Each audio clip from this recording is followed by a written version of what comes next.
Down South Production. Versikulo 2.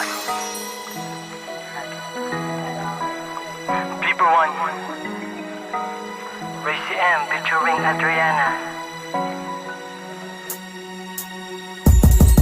Salamat nga pala sa'yo aking inay, na sa akin ay nagbigay ng buhay at nagkaroon ng kulay. Salamat din sa'yo aking ama, na sa akin ay sumusuporta sa tuwing may problema'y nandyan ka. Pangarap sa'kin ni inay na lumaking matiwasay, ngunit hindi ko natupad dahil ako ay pasaway. Mula sa mura kong edad ay nag-iba ang pananaw, tinahak ay ibang landas dahil ako ay naligaw. 7 taon ako noon na si inay ay umalis. Mahirap mang hindi makita ang anak ay nagtiis na magtrabaho at magsilbi para lang matustusan ang aking luho at ang gamit ko sa aking paaralan. Ngunit sa di inaasahang panahon na pagbabago, nag-iba ang pagkatao, ang bait ko ay naglaho. Bawat araw di lumipas na walang pagsasaluhan, sa lemesa na serbesa na aking kinahiligan, at hindi ko na malayang panahon ay lumilipas. Di ko rin inalinta na si inay ay dumaranas ng matinding paghihirap para sa kanyang anak. Bago matulog sa gabi ang luha niya ay pumapatak.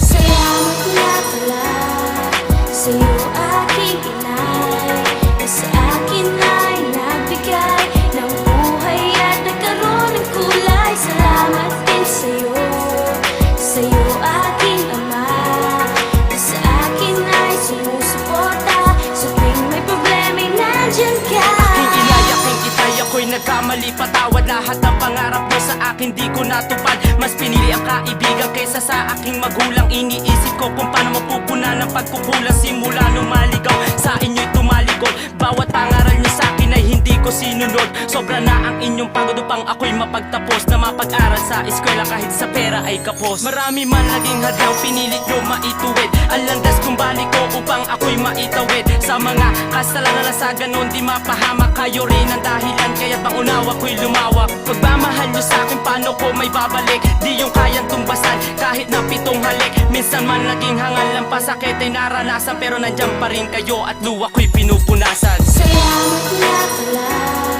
sa'yo aking inay, na sa akin ay nagbigay ng buhay at nagkaroon ng kulay. Salamat din sa'yo aking ama, na sa akin ay sumusuporta sa tuwing may problema'y nandyan ka.